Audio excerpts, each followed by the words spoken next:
Hey fam, Chichi here. Welcome back. Today, it's not really a tag video, but I saw The Closet by Connor. Hey boo.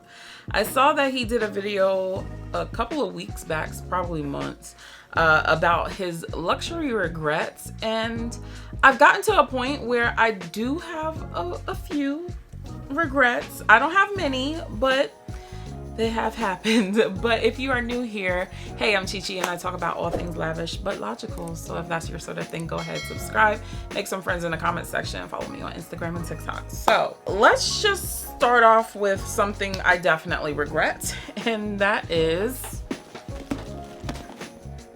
hot stamping. I know y'all thought I was gonna say the Neverfull. I don't regret the Neverfull one bit, but I do regret hot stamping it because I don't use this nearly as much as I used to when I first got it. Of course, you can always sell your pieces, but I'm not gonna be able to get a higher dollar amount the way I would if it wasn't hot stamped. I feel really bad about it now because this is going for like, what, $2,200 new in the stores, and I paid for this with taxes about $1,000 way back when. So I kind of missed out on, you know, actually getting my money back plus some by having my bag hot stamped. If you are going to personalize something or hot stamp something, do something small that's removable and could be replaced. So hot stamping in general, just don't do it. It's not even worth it, girl. Oh boy, some of y'all, if y'all been rocking with me, you're gonna say two things. First of all, yeah, I remember that. And two, why do you still have that? And that is the Louis Vuitton phone ring. If you're gonna use it, absolutely, I 100% say get it. Who had it first? I wanna say Lux of Paris. I just realized she ain't been posting a lot. If you're out there, Lux of Paris, I hope you're doing well. The way the back of my my phone case was, it was textured and not smooth, so this fell off instantly, and I've never worn it again. And it's one of those like reusable, restickable type things, and that's what I was trying to avoid. I was like, you know what, cases, once you upgrade your phone, you can't even use that case. So the mindset was, okay, if I get this phone ring, I can always use it. Good logic, but I'm just not that type of tech person. Little novelty pieces like this, especially phone related, just don't even do it. Another one my OGs should be familiar with, and it is the confidential Bandeau, girl. Ask me how many times I've worn this. Never. It's been sitting in this box collecting dust.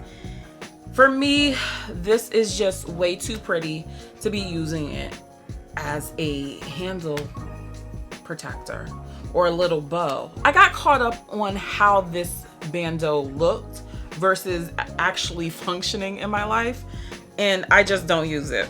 So it's just been sitting here collecting dust. This one I really should sell though, because this is like, what? How much are these now? They have to be for $200 right now, but she over here not doing nothing. Next up might hurt some people's feelings, specifically my good sis Cassie, but tiny bag energy. Just no, I can't do it. I'm not that girl. I don't post up for the gram. I don't even like taking pictures. I like taking pictures of people. I'm fantastic at that. But me being in front of the camera doing, no, I'm good on film, but tiny bag energy as a part of my daily life, it's not for me. Now, am I a woman and I have the right to change my mind? Absolutely. If the spirit moves me, who am I to stop it? I keep trying to squeeze my tiny ass up into it. No, it don't work for me. If I can't carry my essentials, ain't no point in me having a tiny bag. Like, it's just not working. And then specifically with the Anima iris bag, this one in particular, this is like a snake skin situation. Never again.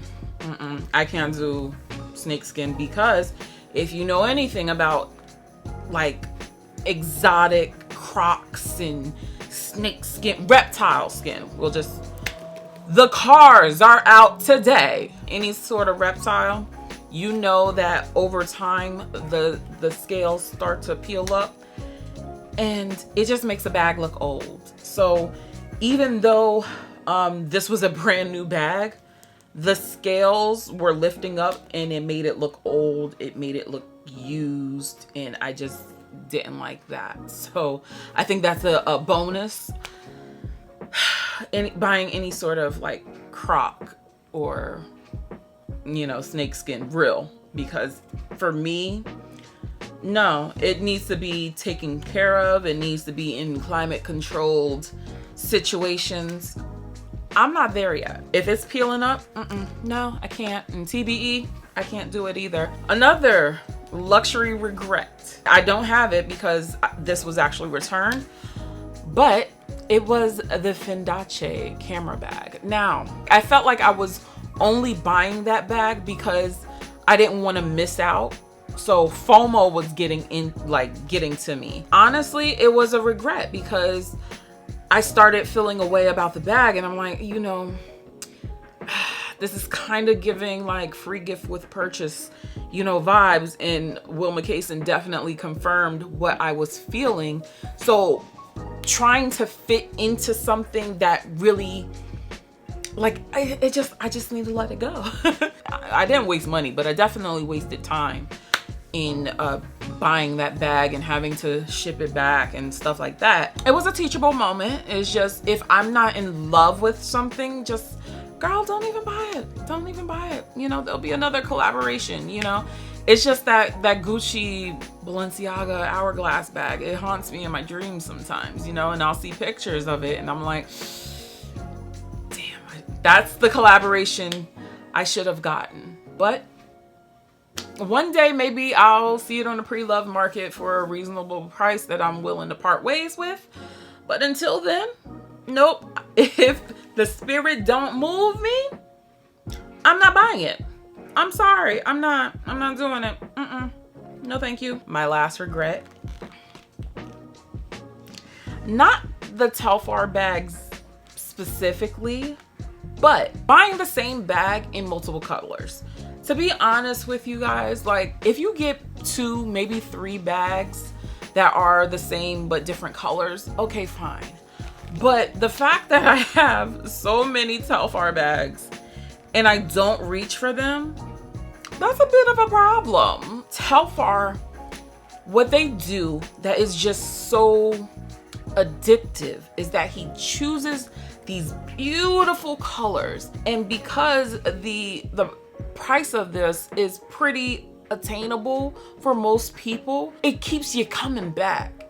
And guess what? He got me, because while I'm sitting around with 10 Telfars, 150 times 10, $1,500. That's a bag, a solo bag that I could have purchased from YSL, specifically a wallet on chain that I've been eyeing for well over a year now. So because you keep saying, oh, it's only $150, and that was my mindset. It was like, girl, it's only $150. I could get 4 bags and, you know, spend $600 and I have 4 different options. And I'm also trying to get out of that. And plus, that limits my variety. And it's one thing, you know, if I know exactly, like, I love this style of bag, like case in point, my ESR totes. I know I love those totes. So I actually do get a lot of wear out of the 7 colors that I have, but 7 colors of the same bag. Like, I know I'm into Jordans and Yeezy and it's basically the same shoe, different color. I understand that. I'm a creature of habit, but I'm trying, guys. I'm really trying to break that habit. Not in the Yeezys, because those things are just a little bit too comfortable. It's a regret now because I have perfectly good money and perfectly good bags just sitting in my closet, not being loved by someone. Let me know some of your luxury regrets. Check out some of my other videos and I will catch you in the next one. Bye, guys.